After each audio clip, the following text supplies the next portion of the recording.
شیعہ سنی سب نے لکھا ہے اور کوئی مسلمان انکار نہیں کر سکتا کہ رسول خدا نے فرمایا ہے میں تمہیں دو گراں قدر چیزیں چھوڑے جا رہا ہوں، ایک قرآن اور ایک اہل بیت، جب تک ان سے متمسک رہو گے ہرگز گمراہ نہ ہوگے۔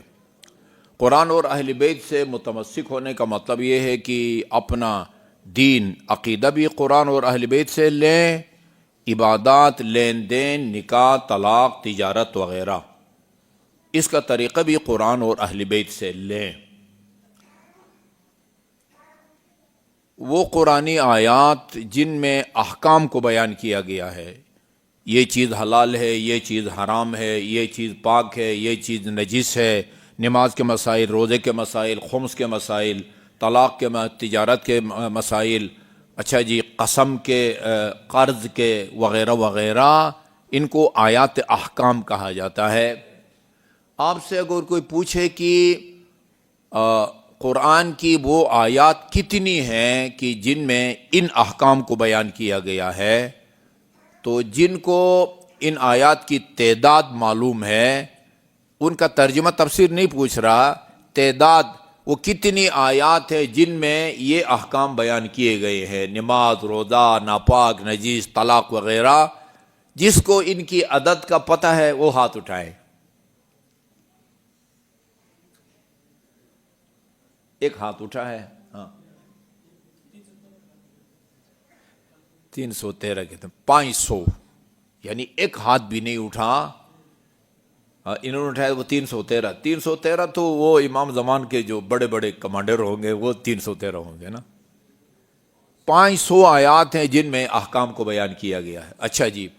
رسول اور اہل بیت رسول کی کتنی احادیث اور روایات ہیں جن میں ان احکام کو بیان کیا گیا ہے، ان کی تعداد کس کو پتہ ہے؟ کوئی بھی ہاتھ نہیں اٹھے گا۔ یہ 60,000 ہیں، 60,000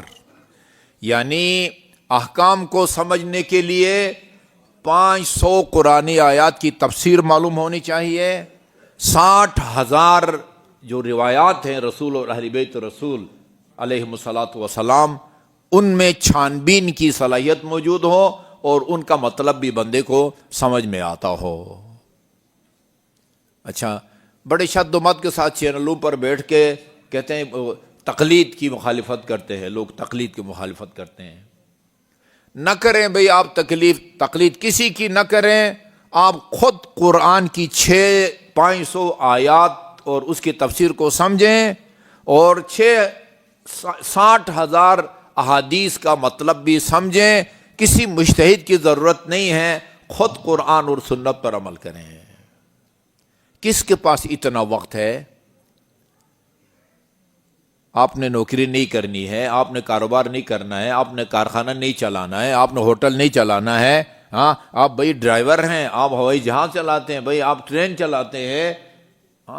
یہ سارے اگر اس کام کے پیچھے لگیں گے، یہ زندگی کی گاڑی جو ہے نا وہ جام ہو کے رہ جائے گی، جام ہو کے رہ جائے گی۔ لہذا جو آدمی ان 500 آیات کی تفسیر کو بھی جانتا ہو اور ان 60,000 احادیث کو بھی جانتا ہو، ان میں چھان بین کی بھی صلاحیت ہو، اس کو مجتہد کہتے ہیں۔ وہ ان 500 آیات اور 60,000 روایات کا نتیجہ نکال کے آپ کو دیتا ہے ریڈی میڈ، اور آپ اس کو اوپر عمل کرتے ہیں، اس کو کہتے ہیں تقلید۔ اس کے بغیر چارہ نہیں ہے، اس کے بغیر چارہ نہیں ہے۔ یا تو کہے کہ ہم نے کرنا ورنہ کچھ نہیں ہے، لا الہ الا اللہ محمد رسول اللہ علی ولی اللہ وصی رسول اللہ و خلیفتہ بلا فصل، ہاں جی توحید، عدل، نبوت، وعظت اور قیامت ہم ان کو مانتے ہیں، الحمدللہ مسلمان ہے، نہ ہم نے نماز پڑھنی ہے، نہ روزہ رکھنا ہے، نہ